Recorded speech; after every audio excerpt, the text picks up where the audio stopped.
Bonjour à tous, donc troisième vidéo et cette fois-ci un programme pour déplacer le lutin sur la scène de la façon qui nous convient. Alors, pour ce faire, on va utiliser donc des blocs mouvement. Alors, je vous propose, déjà je vais grossir un petit peu mes blocs là. Voilà, donc les blocs mouvement, un bloc avancé de 10. Donc, si il faut qu'on crée un événement, je vais mettre comme d'habitude mon drapeau vert, puis ça y est, j'ai fait un programme et je vais essayer de regarder ce qui se passe. Donc en fait, voilà, quand je fais ça, mon chat avance de 10. Je vais le remettre au milieu de la scène, puis je vais essayer d'améliorer un tout petit peu ce programme. J'aimerais bien donner l'impression que mon chat marche. Alors, pour faire ça, je vais changer son apparence. En réalité, les lutins ont souvent plusieurs apparences possibles, et pour trouver ces apparences, je vais aller dans le bouton costume. Je clique sur costume et je me rends compte que mon chat peut prendre deux apparences, celle que j'ai actuellement ou une autre. Donc le fait d'alterner ces apparences devrait donner l'impression qu'il marche. Alors, je vais retourner dans le script et puis je vais le faire changer d'apparence. Donc je vais ouvrir mon bloc apparence et puis je vais ajouter costume suivant. Voilà. Et je vais tester mon programme. Je vais appuyer sur le drapeau vert. Voilà. Voilà. Et mon chat, voilà, il bouge les pattes un petit peu, comme s'il avançait. Voilà. Je vais changer, cette fois-ci, mon mode de lancement, parce que je voudrais pouvoir le faire aller à droite ou à gauche, donc la solution la plus simple, c'est finalement d'utiliser les flèches. Donc les flèches, ce sera plus le drapeau vert, c'est un événement qui va lancer mon programme. Alors, je vais prendre ce bloc, quand espace est pressé, je vais démonter mon programme. Alors pour démonter un programme, on attrape le dernier bloc qu'on veut bouger, on le tire vers le bas, là je vais bouger 2.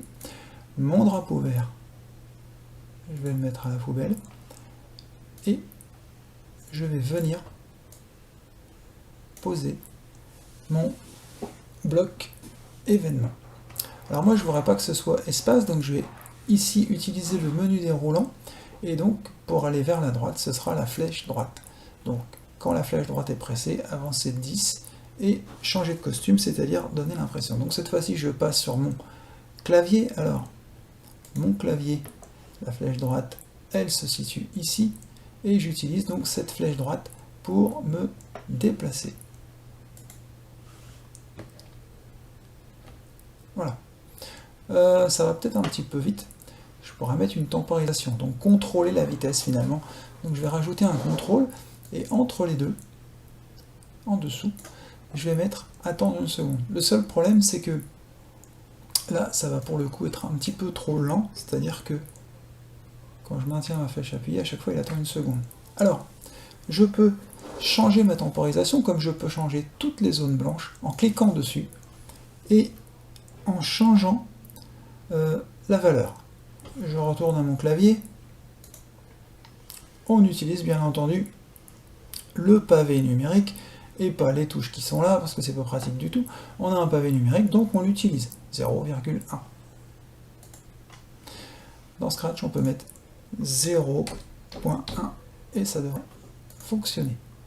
Donc j'appuie sur ma flèche et voilà, mon chat avance. Alors, ce que je pourrais faire, c'est envisager que mon chat aille vers la gauche maintenant. Alors, pour éviter de ressortir tous ces blocs, je vais faire un clic droit. Je rappelle, le clic droit, on l'a déjà vu, mais je le redis encore une fois, un clic droit, bouton droit de la souris. Ok. Et là, clic droit, dupliquer. J'ai deux programmes identiques. Logiquement, je vais changer, faire flèche gauche. Donc, je remets mon lutin au centre, je le fais aller vers la droite avec la flèche droite et vers la droite avec la flèche gauche. Ça ne fonctionne pas. En fait, si je regarde bien mon programme, je lui demande toujours d'avancer de 10. Donc lui, il avance. Il faudrait que je trouve un bouton avancer de moins 10. Et il irait dans l'autre sens.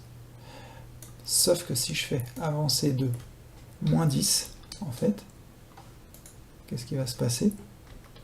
Il va reculer.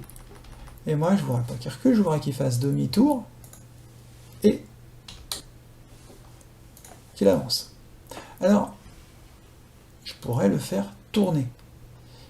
Mais dans les blocs mouvements, si je le fais tourner, le problème c'est que il va tourner toujours du même angle. Donc j'ai un autre bloc qui est spécifique à ce genre de choses, c'est s'orienter à. Alors, s'orienter à, ça veut dire prendre la direction de. Alors, 90, je ne sais pas ce que ça veut dire, mais quand je vais cliquer, c'est vers la droite. Donc, ici, je vais d'ailleurs dupliquer parce qu'il va me falloir 2 blocs. S'orienter à 90. S'orienter à moins 90 à gauche.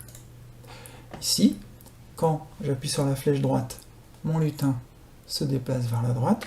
Lorsque j'appuie sur la flèche gauche, il se déplace vers la gauche. Toujours en avançant. Ok, il a la tête en bas, mais il avance. Je note au passage que lorsque mon programme fonctionne, je vois que j'ai cliqué la flèche droite puisque c'est uniquement celui-là qui clignote en jaune. Je peux travailler sur l'axe des abscisses, mais aussi la même chose sur l'axe des ordonnées. Donc je vais dupliquer 2 fois mon programme. Voilà. Et puis utiliser la flèche haut pour aller en haut. Cette fois-ci, il faudra qu'il s'oriente vers le haut, puis la flèche bas pour aller en bas, et cette fois-ci, il s'orientera vers le bas. Donc maintenant, je déplace bien mon lutin comme je l'entends.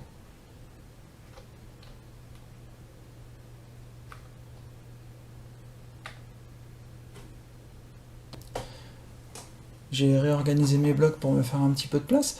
On va faire un dernier exercice. On va tenter de faire au chat un salto arrière, c'est-à-dire un looping par l'arrière. Pour lancer ce looping, je vous propose d'utiliser la barre d'espace. Donc je vais aller dans événements et je vais reprendre un bloc événement. Quand espace est pressé, je vais faire un mouvement de rotation à mon chat, comme ceci, et lorsque je vais appuyer sur la barre espace, mon chat va faire un looping. Voilà. C'est super, mais moi ce que je voudrais, c'est appuyer une seule fois et qu'il fasse un looping. Alors il faut qu'on révise un petit peu de maths, ou de skate, ou de trottinette, ou de BMX, comme vous voulez. Quand vous êtes au skatepark et que vous faites du skate, il y a une figure qui consiste à faire un tour sur soi-même qui s'appelle un 360. En fait, c'est une abréviation de 360 degrés. Un tour sur soi-même, c'est 360 degrés de parcouru. Alors, pour que le chat fasse un 360 degrés, il va falloir qu'ici je marque 360 degrés. Et vous allez voir que ça marche. Vous avez vu? Non, je le refais. Ça marche. Le problème, c'est que le chat fait effectivement un 360 degrés, mais qu'il le fait très vite. Pour preuve, si ici je mets 180 degrés, vous allez voir qu'il va le faire en 2 fois. Tac, tac. Il faut absolument que je le ralentisse. Je vais défaire mon bloc et je vais mettre un contrôle. Et je vais lui dire de tourner de 360 degrés, mais en plusieurs fois.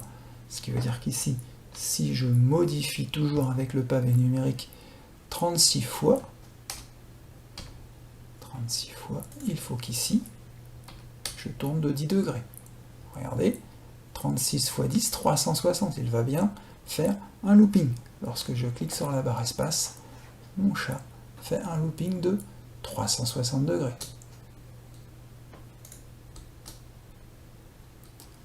Vous vérifiez que pendant que le chat tourne, le programme s'allume en jaune. Voilà. C'est la fin de ce petit tutoriel. On peut continuer à s'amuser à déplacer les lutins dans tous les sens. Et nous verrons d'autres fonctions de Scratch très bientôt.